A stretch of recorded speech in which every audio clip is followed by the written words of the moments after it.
When we think of the Sahara, we picture one of the most lifeless places on Earth. But what if I told you that not too long ago, it was actually a lush, green paradise just teeming with life? We're about to uncover the Sahara's incredible lost world and the colossal cosmic force that made it all just vanish. Go ahead, just for a second. Picture the Sahara. I bet you're seeing endless sand dunes, right? A scorching sun and this just overwhelming emptiness. It's the very definition of a desert. But what if that image is just a tiny, recent snapshot in a much, much longer and much greener story? For most of its recent history, the Sahara was the complete opposite of a desert. I want you to try and imagine a vibrant, wet, and fertile landscape, absolutely full of life, like elephants, giraffes, even hippos. A place where people didn't just survive, they thrived. So how on earth do we know this? So how do we even begin to reconstruct this lost green world?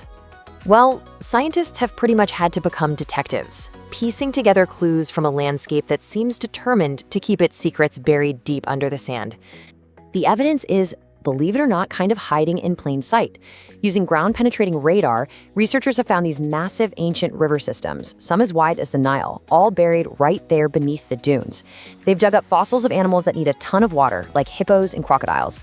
They take these core samples from old lake beds and find pollen from trees and lush grasses. And maybe the most amazing clue of all, prehistoric rock art that shows detailed scenes of people swimming. This quote really captures that feeling of just pure astonishment researchers must have felt.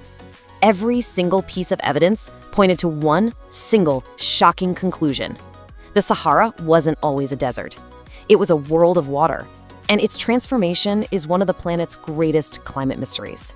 Scientists actually have a name for this era, the African Humid Period, and it wasn't short. It lasted for about 6,000 years. That's a long, stable chapter in North Africa's history, a time when monsoon rains just drenched the land, filling up lakes and allowing grasslands and even forests to flourish.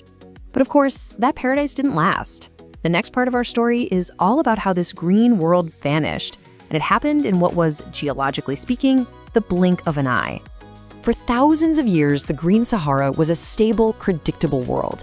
It pops up around 11,000 years ago and was thriving for millennia. But then, around 6,000 years ago, things start to change.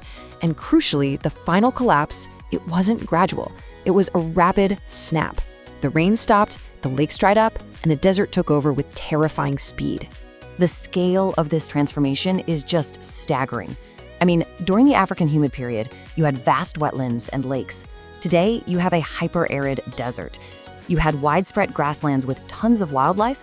That became endless sand dunes with scarce, specially adapted life. And thriving human settlements?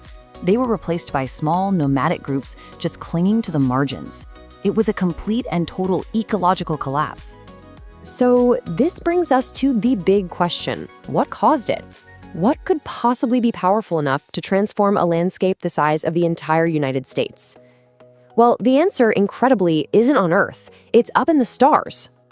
Yeah, it wasn't a volcano, it wasn't an asteroid or some local event. The culprit behind the Sahara's great drying was a subtle, slow, and completely unstoppable celestial dance. Okay, so here's how it works. Our planet isn't a perfect spinner. Its axis has this slow wobble, just like a spinning top does. Over thousands of years, this wobble changes which part of the Earth gets the most direct summer sunlight. So during the Green Sahara period, this wobble angled North Africa perfectly to get way more intense summer sun. This supercharged the seasonal monsoons, pulling massive amounts of rain from the ocean onto the land. But as the planet continued its slow wobble, that extra sunlight shifted away. The monsoons got weaker, and the rain simply turned off. And the timescale for this wobble is just immense. One full cycle of this precession takes about 23,000 years. We're talking about a giant celestial clock that dictates these profound climate swings here on Earth, a force that is way, way beyond any human influence. So why does this ancient story of orbital mechanics and lost rivers matter to us here and now?